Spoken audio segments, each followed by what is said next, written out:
श्री स्वामी समर्थ. महाशिवरात्र म्हणजे काय? महाशिवरात्र ही पवित्र कथा. महाशिवरात्रीचे रहस्य काय? ही रात्र इतकी पवित्र का मानली जाते?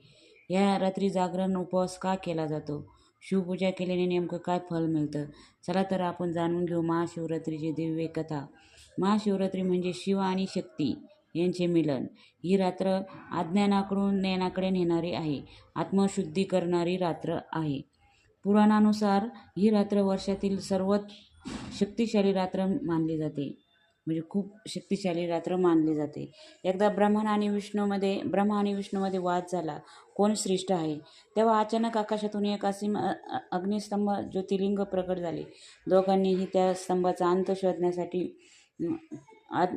ते पण कोणाला सापडलं नाही. आज्ञा शोधण्यासाठी ते प्रयत्न केला, पण कोणाला ते सापडलं नाही. तेव्हाच भगवान आणि शिव प्रगट झाले आणि म्हणाले, मी निराकार आहे आणि अनंतही आहे. तेव्हा ही रात्र महाशिवरात्रीची होती. समुद्र मंथनातून जेव्हा विष निघाले, तेव्हा संपूर्ण सृष्टी संकटात आली. भगवान शिवाने ते विष प्राशन केले, तेव्हा ते नीलकंठ नाम त्याचं धारण केले. म्हणून त्याला हे नीलकंठ म्हणतात. महाशिवरात्री ही त्याग, करुणा आणि रक्षाची आठवण करून देणारी रात्र आहे. पार्वतीची तपस्या झाली, ती ही रात्र त्यांचा विवाह झाला. माता पार्वतीचे भगवान शिवाची प्राप्ती करण्यासाठी अत्यंत कठोर तपस्या केली, ती रात्र होती महाशिवरात्रीची. महाशिवरात्रीच्या दिवशी शिव पार्वतीचा विवाह झाला असे मानले जाते.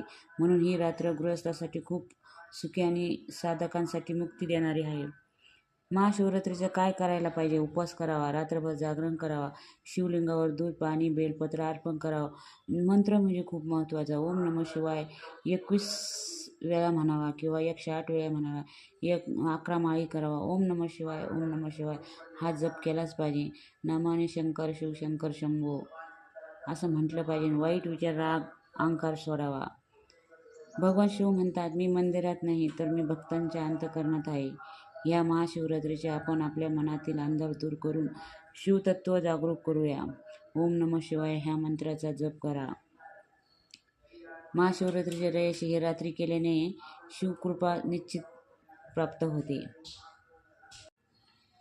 महाशिवरात्रीची कथा. महाशिवरात्री ही केवळ एक सण नाही तर आत्मजागृत रात्र आहे. पुराण काळातील ब्रह्मा आणि विष्णूमध्ये श्रेष्ठाचा वाद झाला होता. तेव्हा आकाशातून एक प्रचंड तेजस्वी अग्निस्तंभ प्रकट झाले होते. दोघांना त्या स्तंभाचा अंत शोधण्यासाठी तेव्हाही प्रयत्न केला. तेव्हा भगवान शिवाने प्रगट झाले. समृद्ध मंथनातून वेळ निघाली, तेव्हा विष प्राशन केले. ते होती शिवरात्रीची रात्र.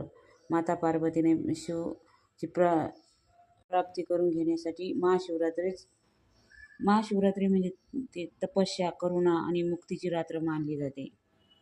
महाशिवरात्री म्हणजे शिव आणि शक्तीचे मिलन.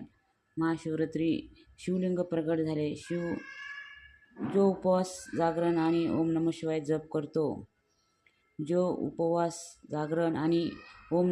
जप करतो, त्याचा आयुष्यात अडचणी दूर होतात. ही रात्र म्हणजे अज्ञान नष्ट करण्याची. ही रात्र म्हणजे शिवकृपा मिळवण्याची. जो स्वतःला अर्पण करतो त्याला शिव प्राप्त होत्या. महाशिवरात्रीची मन, वाणी आणि कर्म शुद्ध ठेवा. भगवान शिवाची सर्वात पवित्र रात्र म्हणजे महाशिवरात्र. महाशिवरात्रीला उपवास, जागरण, ओम नमः शिवाय जप केल्याने शिवकृपा नक्कीच प्राप्त होते असं शास्त्र सांगतं. तेव्हा महाशिवरात्रीला होईल तेवढी सेवा करा.